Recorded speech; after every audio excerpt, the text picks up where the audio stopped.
Suportado ng iba't ibang ahensya ng pamahalaan ang pagpapalawak ng makabagong teknolohiya sa bansa na tinalakay sa InnoVision 2025 Conference.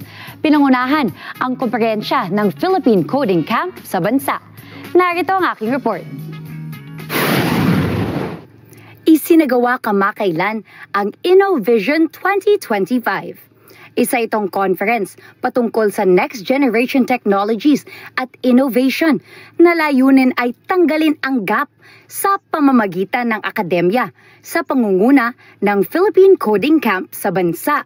Research collaboration with Prima Cara University, especially when it comes to identifying deepfakes. Philippine-based, so we started during COVID-19 pandemic when lots of teachers lost their jobs and lots of students stopped learning.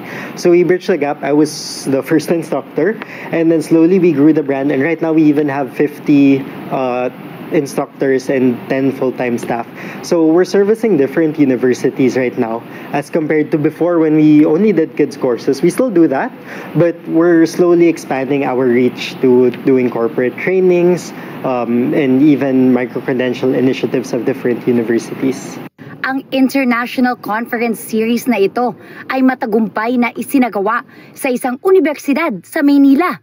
Suportado din ito ng Department of Information and Communication Technology, gayon din ng Philippine Space Agency at iba pang ahensya ng pamahalaan. Nagtipon-tipon sa nasabing event ang ilang innovators, educators, industry leaders at mga estudyante. At dito tinalakay ang mga bago sa Artificial Intelligence o AI at digital transformation sa Pilipinas.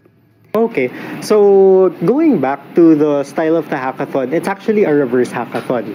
So we have companies pitching their problems to the participants, and one of the other reasons why we're doing this is because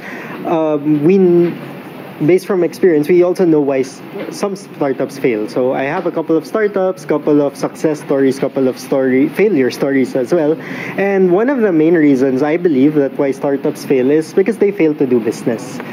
Sa kabuuan, umabot umano sa 500 katao ang naging participant ng nasabing aktibidad, on grounds at on-site. At kasalukuyang pinaplano ang pagdadala nito sa Visayas at Mindanao at sa iba pang bahagi ng bansa. Ang pangyayaring ito ay stepping stone lamang para makamit ng bansa ang hinahangad natin na digital transformation at ma-empower ang mga kabataang innovators.